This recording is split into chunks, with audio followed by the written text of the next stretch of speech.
Bonjour. Bonjour Oussem, vous avez une qualification évidemment pour la huitième de finale avec des champions, mais on a vu aussi que ça s'est assez mal terminé.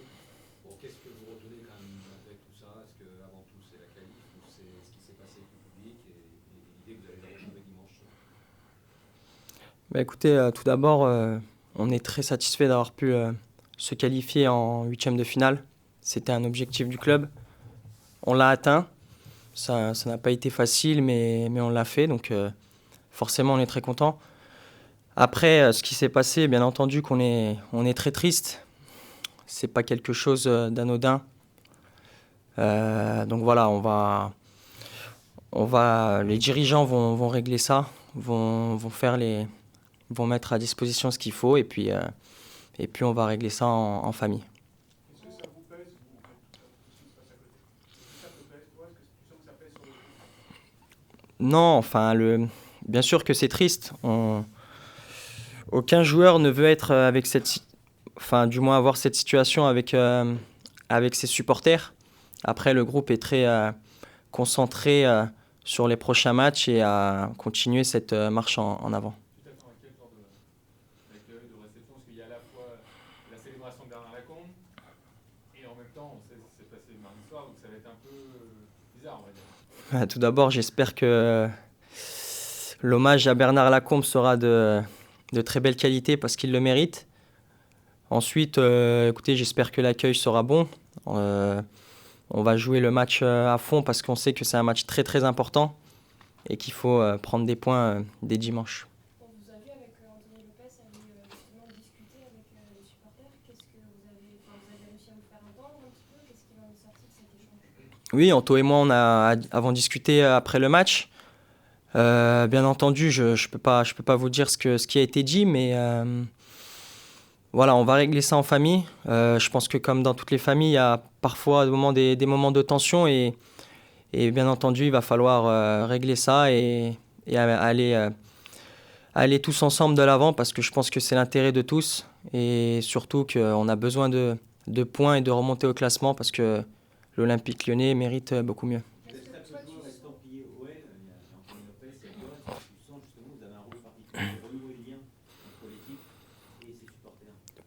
Peut-être, j'ai pas la réponse. En tout cas, je l'espère et je le souhaite. Mais honnêtement, tout le club et tout le vestiaire a à cœur d'aller de l'avant avec ses supporters parce que c'est quelque chose d'important et surtout à l'Olympique Lyonnais. Donc voilà, comme je l'ai dit, dans l'intérêt de tous, il va falloir aller de l'avant et vite revenir sur le terrain avec beaucoup d'ambition. Est-ce que vous regrettez d'avoir boycotté, entre guillemets, les salutations aux joueurs ces derniers matchs, ou au contraire, vous assumez pleinement d'avoir été solidaire avec votre coéquipier? Tout d'abord, je pense que chaque partie a ses torts, honnêtement. Comme je l'ai dit et je le redis, dans chaque famille, il y a parfois des tensions. C'est le cas en ce moment. Voilà, on va rediscuter encore une fois avec les supporters parce que je pense que c'est important. Et puis, comme je l'ai dit, essayer d'aller de l'avant, mais tous ensemble. Comment vous avez senti dans le groupe Marcelo depuis mardi soir? Écoutez, voilà, est plutôt bien dans le groupe en ce moment. On n'a pas eu vraiment l'occasion d'être tous ensemble réunis parce qu'on avait un jour de repos notamment hier. Mais voilà, je pense que tout le groupe est concentré sur, comme je l'ai dit, sur les objectifs. Et parce que dès dimanche, c'est un match très important. Et d'ailleurs, je pense qu'on va commencer à parler de Rennes parce que c'est le match qui est le plus important, celui qui arrive. Donc voilà. Justement, qu'est-ce que tu demandes un petit peu aux supporters? C'était un message à lancer pour que ce match se passe bien, au moins déjà au niveau justement de l'encouragement éventuel, de l'ambiance, quoi.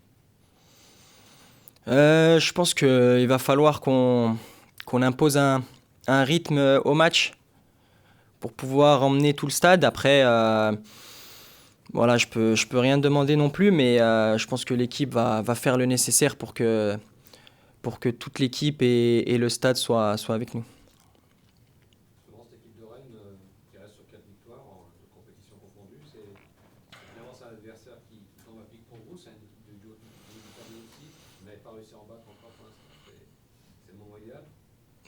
Oui, après, honnêtement, que ce soit Rennes ou une autre équipe, on aurait eu l'objectif de remporter les 3 points parce qu'on en a besoin. Il faut atteindre nos objectifs d'ici la trêve. On sait aussi qu'on a eu pas mal de mal face à Rennes ces dernières années. Donc il va falloir être d'autant plus concentré et libéré. Et j'espère que dimanche, tout va bien se passer. Vous avez parfois pu avoir, et c'est ce qu'on reproche souvent à cette équipe, des hauts et des bas, parfois des décompressions. Là, il y a eu un gros objectif qui a été atteint, c'était la 8e de finale, la qualification. Justement, c'est un bon moyen de montrer que même 5 jours après, vous pouvez être capable d'enchaîner. Ouais, c'est vrai. C'est vrai qu'avec avec l'engouement de la qualification, je pense qu'il va falloir rester encore concentré parce que dimanche, c'est un match très important face à un adversaire coriace. Et puis, à nous de prendre les 3 points. On est à la maison, donc il va falloir imposer notre jeu et un rythme élevé pour pouvoir battre cette très belle équipe de Rennes. Un mot, Oussem, sur le tirage au sort de lundi pour les 8e de finale. Vous, en tant que joueur, est-ce que vous préféreriez avoir un tirage plutôt favorable ou alors affronter un gros, pourquoi pas le Bayern où vous avez des anciens coéquipiers?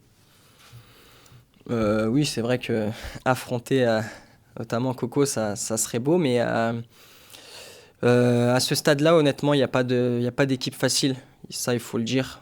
Vous l'entendez souvent, mais il faut continuer à le dire. Mais si on affronte ces équipes, c'est qu'elles ont fini premier de leur groupe. Donc forcément, c'est qu'il y a beaucoup de qualité. À nous de se battre avec ce qu'on a. On a une équipe de qualité et je pense qu'il va falloir surtout rien lâcher durant tous les matchs. On l'a vu mardi. Et c'est ce qui va nous apporter, un bon état d'esprit pour pouvoir passer encore. Un petit pronostic quand même, ça l'adversaire. Honnêtement, non, j'en ai aucune idée. On verra ça lundi. Tactiquement, tu as été encore une fois utilisé à gauche, tu as été performant à ce poste-là, même si c'était d'une manière un peu plus meneur de excentrique, tu as aussi été en équipe de France Espoir. Est-ce que tu sens se redessiner pour toi l'utilisation à ce poste-là sur le moyen et long terme ou c'est pas forcément ton aspiration première? Bien entendu, je reste un milieu de terrain axial, mais c'est vrai que le coach me laisse honnêtement beaucoup de liberté à gauche, donc forcément c'est beaucoup plus facile pour moi. J'ai tendance à repiquer dans l'axe lorsque le jeu me le demande. Après, je suis satisfait de ce que j'ai pu faire à ce poste-là. De toute façon, là où le coach me demandera de jouer, honnêtement, je ferai le maximum et puis voilà. On a le sentiment quand même que le fait que quand tu partes à gauche pour te recentrer, tu arrives encore plus facilement à faire des différences. Est-ce que c'est quelque chose que tu valides ou toi tu préfères vraiment être axial, passer au jeu tout de suite? Je pense aussi que ouais, le poste à gauche me permet de faire beaucoup plus de différences individuelles. Après, ouais, c'est un poste aussi qui me permet d'orienter le jeu, notamment lorsque je rentre dans l'axe pour récupérer les ballons. Et comme je l'ai dit, j'ai beaucoup de liberté à ce poste-là. Donc forcément, c'est ce qui me plaît le plus, le fait d'avoir de la liberté. Accoler à la liberté, du coup, est-ce que ça pourrait redéfinir, alors je repose la question la première, si on t'accorde cette liberté-là, est-ce que ça pourrait redéfinir ton utilisation sur le terrain ou est-ce que au fond de toi tu gardes cette envie un jour de retrouver ce poste de numéro 10 ou numéro 8? Non, mais après, honnêtement, on est tous conscients que tôt ou tard, je vais rejouer au poste de milieu axial, mais je prends aussi beaucoup de plaisir à évoluer à ce poste, comme je l'ai dit. Le fait d'avoir la liberté, parce que pour moi, c'est ce qui est le plus important. C'est là où j'arrive voilà, à me sentir le plus à l'aise sur le terrain. Donc forcément, avec ce que le coach me donne comme liberté, c'est important pour moi. Oussem, a priori, lors des deux derniers rassemblements en équipe de France, tu aurais pu être appelé en renfort sans des pépins physiques. Est-ce que c'est ta grande ambition pour 2020? Est-ce que tu sens que tu en es plus très loin désormais? Tout d'abord, honnêtement, pour 2020, j'espère qu'on va vite remonter au classement. C'est pas du tout ce que je pense à l'heure actuelle. J'essaye surtout d'aider mon équipe parce que je pense que, comme je l'ai dit, l'Olympique Lyonnais n'est pas à sa place. Et donc, voilà, penser un peu à mes ambitions personnelles, je pense que ça serait un peu mal placé à l'heure actuelle. Oussem, tu es très proche de Memphis. Est-ce que on peut considérer que le brassard, on va pas dire l'a transformé, mais quand même l'a changé, pas forcément sur le terrain, mais plus en termes de comportement? On parlait avec le coach tout à l'heure, mardi, il n'a pas fait son meilleur match techniquement, mais dans l'attitude, par contre, il a été irréprochable. Ça fait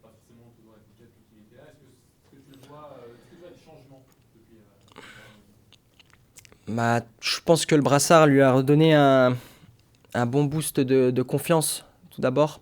Et puis, pour le connaître en dehors et aussi dans le vestiaire, Memphis a toujours montré l'exemple. Il a toujours été à 100%, que ce soit aux entraînements et aux matchs, avec notamment un état d'esprit irréprochable. Il pense énormément au collectif, donc voilà, c'est notre capitaine à 200% parce qu'il le mérite et surtout il montre l'exemple à chaque match et notamment mardi, le fait qu'il ait rien lâché pour pouvoir nous permettre de se qualifier. Il avait l'air comment dire, il avait l'air très touché par ce qui s'est produit justement mardi soir. Qu'est-ce que vous avez pu en discuter un peu ensemble? Oui, Memphis a été très touché, comme je l'ai dit, c'est notre capitaine. Il prend son rôle très à cœur et il le fait très bien. Donc voilà, j'espère qu'il va continuer à nous aider sur le long terme. Et juste un mot, on t'a pas parlé de ton but, mais est-ce que tu as quand même le sentiment que ça a déclenché tout ce qui s'est, enfin, cette deuxième mi-temps que vous avez faite, qui était évidemment d'un tout autre niveau. Est-ce que tu as le sentiment d'avoir pesé vraiment sur ce match-là? Honnêtement, je pense que le but était très important, surtout à ce moment-là du match.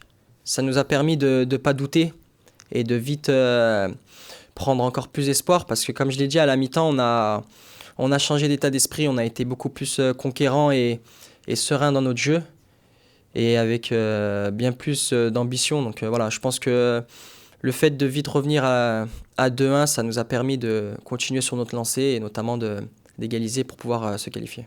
Juste, Oussem, les difficultés de la qualification dans le jeu, c'est passé au tour. Est-ce que tu sens que ça a plus cimenté le groupe? Est-ce que tu as des choses internes un petit peu où tu sens que ça peut vraiment façonner quelque chose pour la suite? Oui, on sait que tout match très difficile, ça renforce un groupe. Après, bien entendu, comme je l'ai déjà dit, on a encore pas mal de choses à gommer et à progresser, notamment dans le jeu, dans la façon ou du moins la faculté à avoir un peu plus de fluidité et beaucoup plus d'enchaînement d'équipe. Donc voilà, on va continuer à bosser sur ces points-là, mais en tout cas, le groupe est très très motivé pour la suite. Merci. Merci.